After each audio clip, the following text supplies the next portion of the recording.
Inggit, masamang ugaling makalalason sa ating isip. Nagkaroon nito si Napoleon Bonaparte. Nagkaroon nito si Julio Cesar. Nagkaroon nito si Alejandrong Dakila. Sa kabila ng kanilang kapangyarihan at katanyagan, ang mga lalaking ito ay nagkimkim sa kanilang puso ng isang masamang ugali na makalalason sa isip. Lahat sila ay nakadama ng inggit. Si Napoleon ay nainggit kay Cesar. Si Cesar naman ay nainggit kay Alejandrong Dakila. At si Alejandro, sa palagay ko, ay nainggit kay Hercules, na hindi naman umiral, ang isinulat ng pilosopong Ingles na si Bertrand Russell. Kahit sino ay pwedeng tubuan ng inggit, gaano man siya kayaman, anuman ang mabubuting katangian niya, at gaano man siya katagumpay sa buhay. Ang inggit ay ang paghihinanakit sa iba dahil sa kanilang mga ari-arian, kasaganaan, mga bentaha, at iba pa. Upang ipakita ang pagkakaiba ng inggit at paninibugho, isang referensya tungkol sa Biblia ang nagsabi, ang paninibugho ay tumutukoy sa hangaring pantayan ang pag-asenso ng iba, at ang salitang inggit naman ay tumutukoy sa hangaring agawin kung ano ang taglay ng iba. Ang taong naiinggit ay hindi lang naiinis sa taglay ng iba, kundi gusto rin niya itong kunin mula sa kanila. Makabubuting suriin natin kung paano tayo maaaring tubuan ng inggit at kung ano ang mga ibubunga nito. Higit sa lahat, kailangan nating malaman kung ano ang dapat nating gawin para hindi makontrol ng inggit ang ating buhay. Isang saloobing makapagpapatindi ng inggit. Lahat ng disakdal na tao ay may hilig na mainggit, pero may mga salik na maaaring magpalala sa tendensyang ito. Santiago 4:5. Binanggit ni Apostol Pablo ang isa sa mga ito nang isulat niya. Huwag tayong maging egotistiko, na nagsusulsol ng pagpapaligsahan sa isa't isa, na nag-iinggitan sa isa't isa. Galatia 5:26. Ang pakikipagpaligsahan ay maaaring magpalala ng ating tendensya na mainggit. Napatunayan iyan ng mga Kristiyanong sina Cristina at Jose. Ayon sa talababa, binago ang mga pangalan. Sa pagpapatuloy, ganito ang sabi ng regular pioneer na si Cristina. Madalas kong mapansin na naiinggit ako sa iba. Ikinukumpara ko ang sarili ko sa kanila. Minsan, kasalo ni Cristina sa pagkain ng isang mag-asawang naglilingkod bilang naglalakbay na tagapangasiwa. Palibhasa'y alam niyang halos kasing edad nila ng kanyang asawang si Eric ang mag-asawa at magkakapareho naman ang mga atas nila noon, sinabi ni Cristina, elder din naman ang asawa ko. Bakit kayo nasa traveling work na, kami ganito pa rin?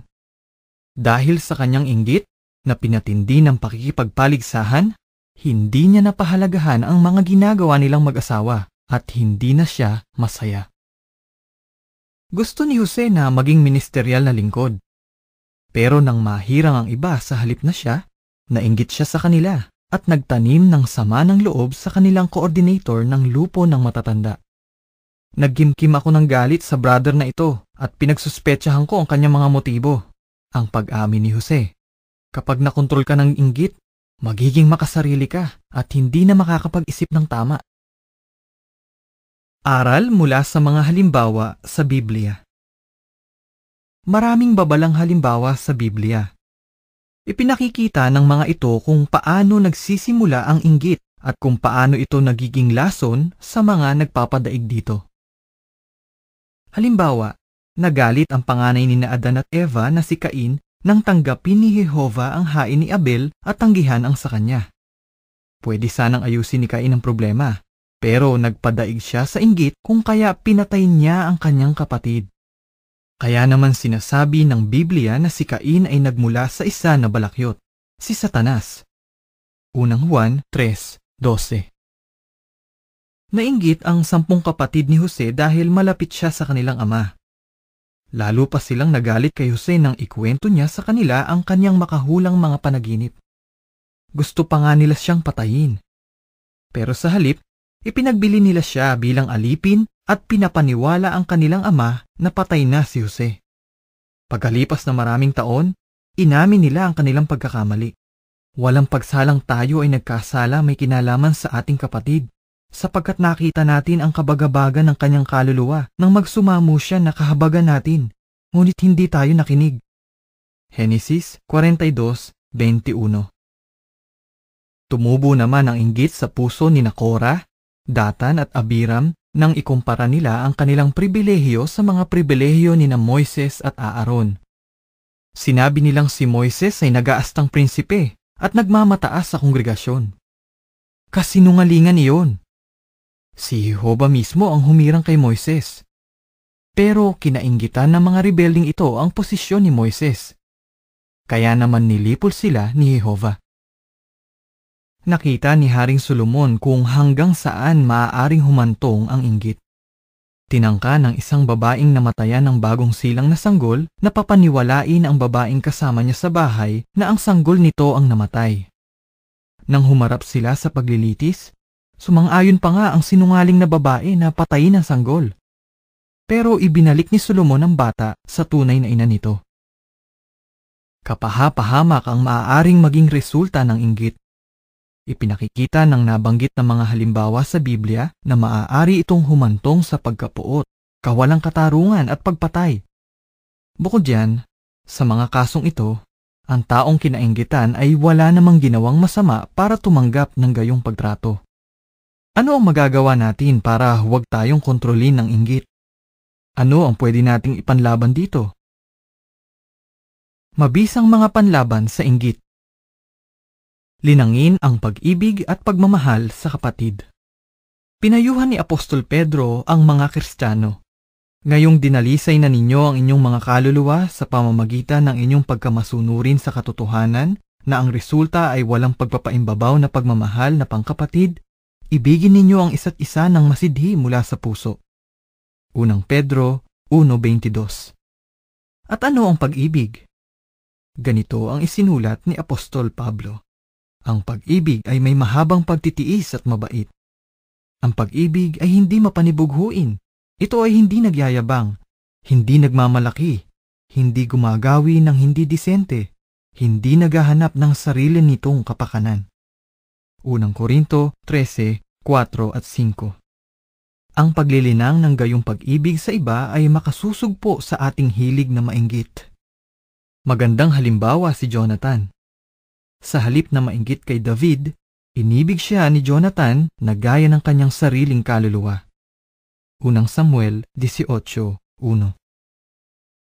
Makisama sa mga taong makadiyos.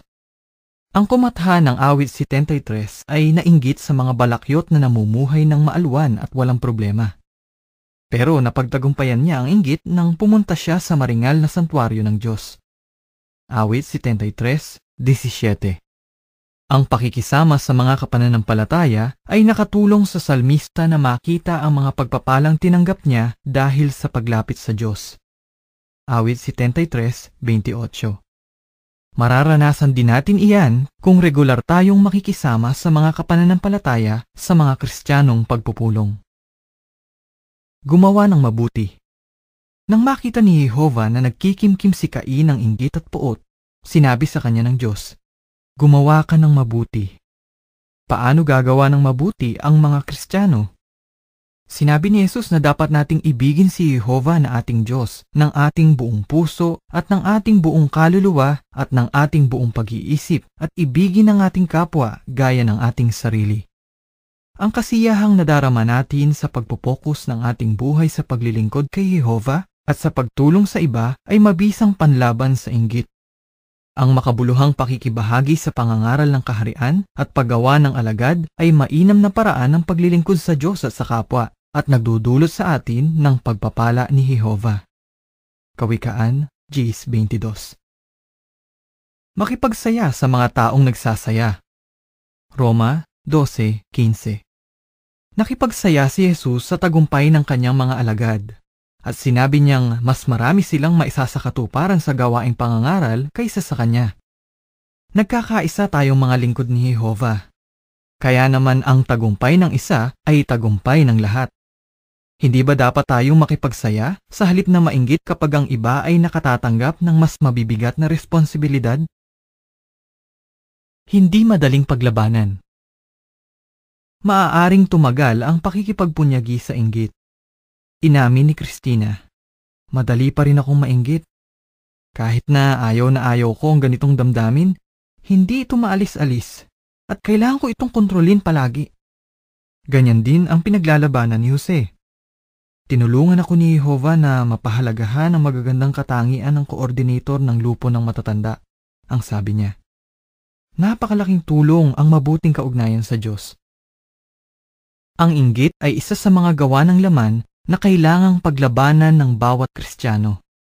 Galatia 5:19 hanggang 21. Magiging mas maligaya tayo at mapalulugdan natin ang ating makalangit na Ama, si Jehovah, kung hindi tayo magpapakontrol sa inggit. Katapusan ng artikulo.